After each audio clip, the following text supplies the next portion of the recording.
Questa che stiamo vivendo è una stagione di transizione tra due programmazioni sovvenzionali 2014 e 2020 a 2021-2027, ma è anche una stagione in cui i media ci sottopongono ogni giorno messaggi circa un insieme molteplici di risorse che dovrebbero arrivarci per l'effetto dell'emergenza sanitaria, senza distinguere la natura di queste risorse. Per cui noi stiamo vivendo una stagione con un mix di transizione e anche di confusione.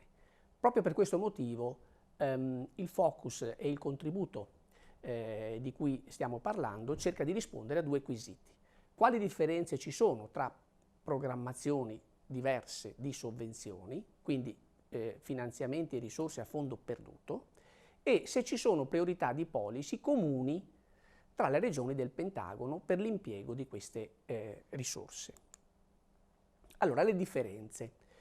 Nella programmazione che di fatto partirà tra pochi mesi, e quindi 21-27, rispetto alla precedente noi possiamo tranquillamente vedere una maggiore semplificazione dovuta soprattutto al digitale, ma anche ad una semplificazione sulla strutturazione dei bandi.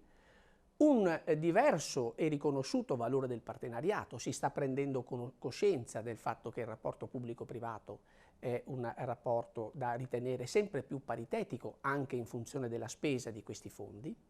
Nuovi focus tematici, ci arriviamo tra poco.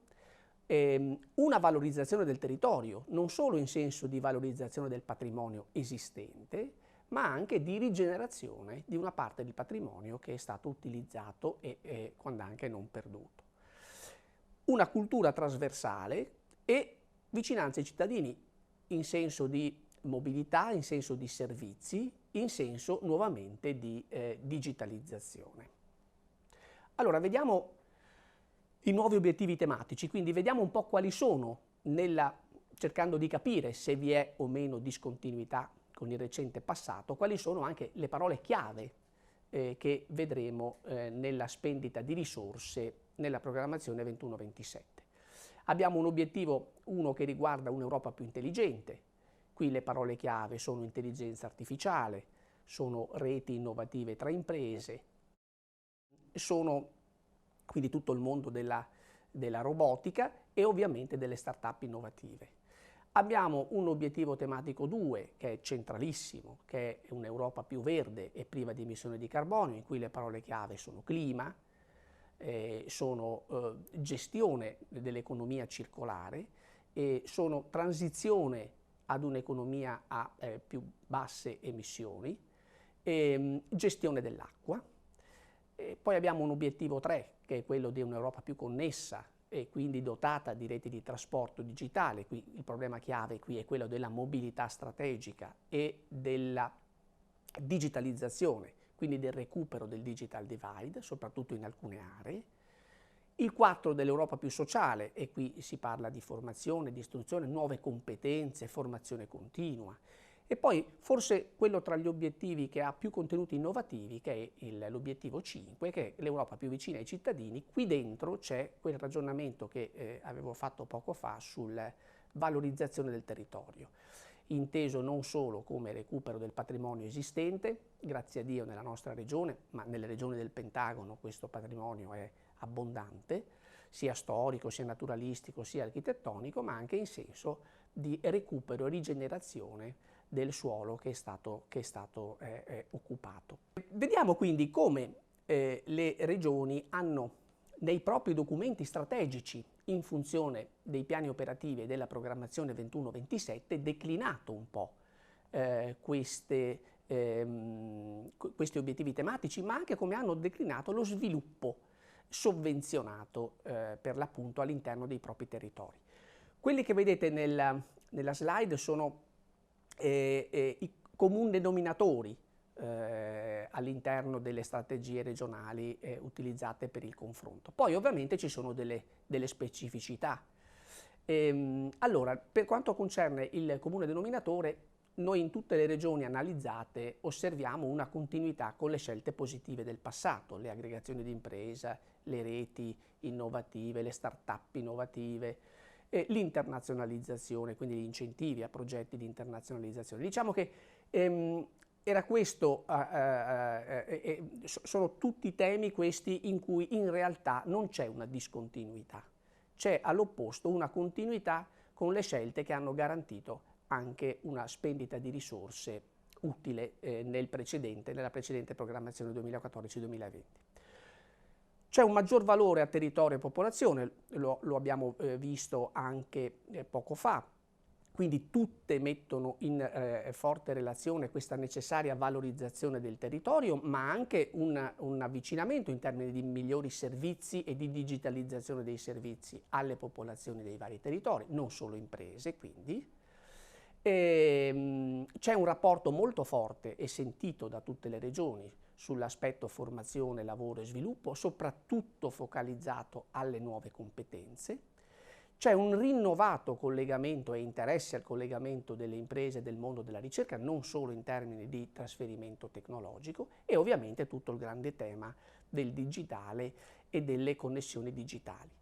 Il rischio che si può notare sul fronte impresa di tutti questi temi è che le voci che abbiamo appena richiamato, ahimè, molto spesso ci conducono più facilmente a una sovvenzione di progetti pubblico su pubblico, cioè sono temi molto vicini a settori pubblici e invece un po' più sfidanti per le imprese che dovranno imparare a progettare su materie nuove, quale per l'appunto quelle del clima, quelle dell'economia circolare e così ad andare.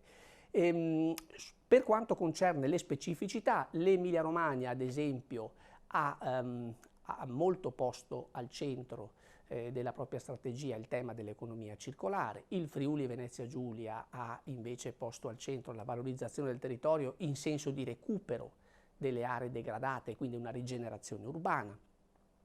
La Lombardia il tema della mobilità intelligente e sostenibile.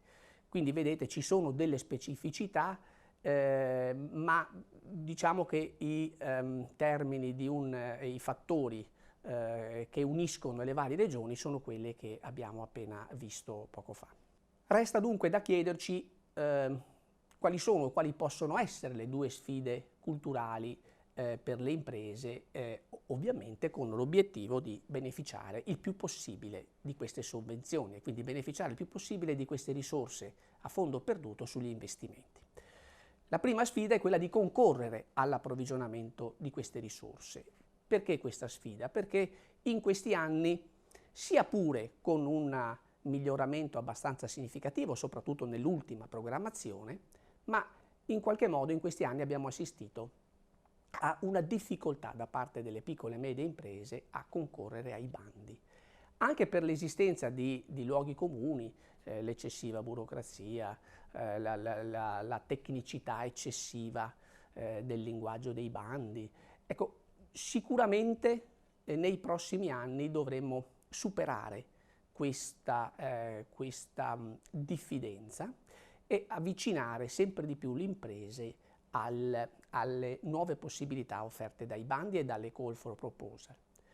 L'altra sfida è quella di, invece, forse ancora maggiore rispetto alla prima, di avere un nuovo approccio verso queste risorse, tentando di abbandonare una volta per sempre l'abitudine di dire beh, c'è un bando e quindi in qualche modo produco, mi invento un progetto, ma invece rovesciare la situazione e dire progetto o predispongo una serie di progetti di investimento e poi solo a quel punto verifico quanti e quali bandi facciano meglio l'utilità di questo progetto.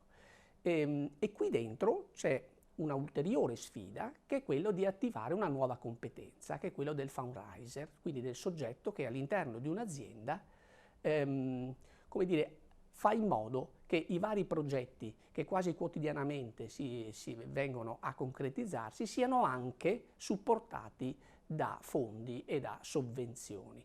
Ecco, io credo che queste due sfide caratterizzeranno il prossimo periodo della programmazione dei fondi strutturali, con un perimetro che è quello che ci siamo appena detti, di regioni che pur con qualche specificità affrontano questa fase di sviluppo post-emergenza sanitaria con delle linee comuni e innovative.